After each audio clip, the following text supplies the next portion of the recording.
नमस्कार। चलिए आज भारत की एक शानदार भौगोलिक यात्रा पे निकलते हैं। हम सब मिलकर एक क्लासरूम की तरह भारत के नक्शे को देखेंगे और इसकी विशाल जमीन और इसकी जो ढेर सारी विविधताएं हैं ना, उन्हें बड़े ही सरल और रोचक तरीके से समझेंगे। तो आज की हमारी इस क्लास का लेसन प्लान क्या है, चलिए देखते हैं। सबसे पहले हम जानेंगे कि दुनिया के नक्शे पे भारत कहाँ है। फिर हम सुनेंगे हिमालय के जन्म की एक बहुत ही दिलचस्प कहानी। उसके बाद देश की अलग अलग भू आकृतियों को समझेंगे, इसकी सीमाओं को जानेंगे और आखिर में हम ये देखेंगे कि भाई कैसे इसका भूगोल इसकी पूरी कहानी को एक नया मोड़ देता है। ठीक है, तो शुरू किया जाए। चलिए, सबसे पहले भारत को दुनिया के नक्शे पर देखते हैं कि आखिर ये है कहाँ। ये देखिए, यहाँ है भारत, एशिया के एकदम दिल में, उत्तरी और पूर्वी गोलार्ध में। इसका आकार देखेंगे तो ये लगभग एक चतुर्भुज जैसा लगता है ना। और देखिए, यही इसकी जो यूनिक लोकेशन है ना, वो इसे दुनिया में स्ट्रेटेजिक और कल्चरल दोनों ही तरीकों से बहुत ज़्यादा महत्वपूर्ण बना देती है।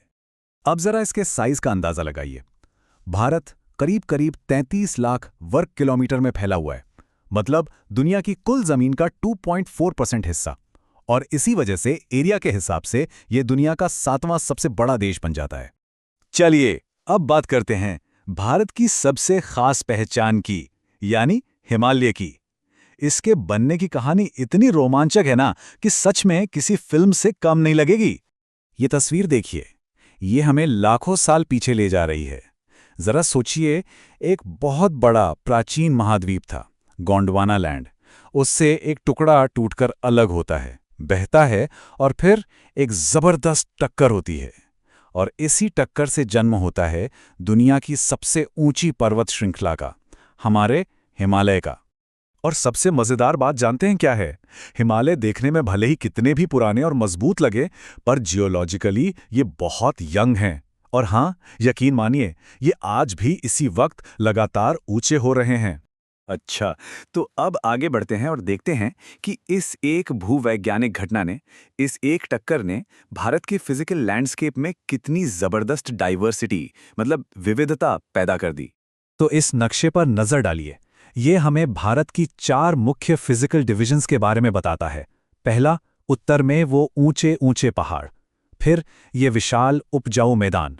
उसके नीचे ये प्राचीन प्रायद्वीपीय पठार।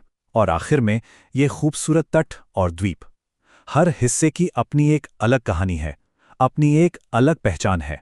यहाँ एक बहुत ही इंटरेस्टिंग कॉन्सेप्ट आता है, पूर्ववर्ती अपवाह या एंटीसीडेंट ड्रेनेज। इसका मतलब क्या है? मतलब ये कि सिंधु जैसी कुछ नदियां हिमालय के बनने से भी पहले से बह रही हैं। सोचिए, ये इतनी शक्तिशाली थीं कि जैसे जैसे पहाड़ ऊपर उठते गए, ये नदियां उन्हें काटती गईं और अपनी राह बनाती रहीं। और इसी से बनी वो गहरी गहरी घाटियां जो हम आज देखते हैं। अब हिमालय के ठीक पैरों के पास, मतलब फुटहिल्स में, 2 बड़े ही जादुई इलाके मिलते हैं। पहला है भाबर। ये पथरीला इलाका है जहां नदियां आती हैं और पत्थरों के नीचे मानो गायब हो जाती हैं, एकदम जादू की तरह। और फिर उसके ठीक नीचे आता है दलवली तराई क्षेत्र, जहां वही गायब हुई नदियां फिर से जमीन पर आ जाती हैं और चारों तरफ हरियाली बिखेर देती हैं। और जो हमारा प्राचीन प्रायद्वीपीय पठार है, वो भी खुद 2 हिस्सों में बटा हुआ है। इसके उत्तरी हिस्से को हम कहते हैं मध्य उच्च भूमि, और दक्षिण में जो विशाल ट्रायंगुलर शेप का पठार है, वो है दक्कन का पठार। तो हमने भारत की कुदरती बनावट तो देख ली। अब चलिए उन लकीरों पर नजर डालते हैं जिन्हें इंसानों ने खींचा है, मतलब भारत की अपने पड़ोसी देशों के साथ जो सीमाएं हैं, उन्हें देखते हैं। तो शुरुआत करते हैं बांग्लादेश से। भारत अपनी सबसे लंबी जमीनी सीमा इसी देश के साथ शेयर करता है। ये 4000 किलोमीटर से भी ज्यादा लंबी है, सोचिए। अब इतने सारे राज्य हैं जो बॉर्डर पर हैं, तो उन्हें याद कैसे रखें? इसके लिए एक मजेदार ट्रिक है। बस ये याद रखिए, बाप मेरा अमित्र। बा से बांग्लादेश, प से पश्चिम बंगाल, मे से मेघालय, अ से असम, मी से मिजोरम और त्र से त्रिपुरा। है ना आसान? अब अगला नंबर है चीन का।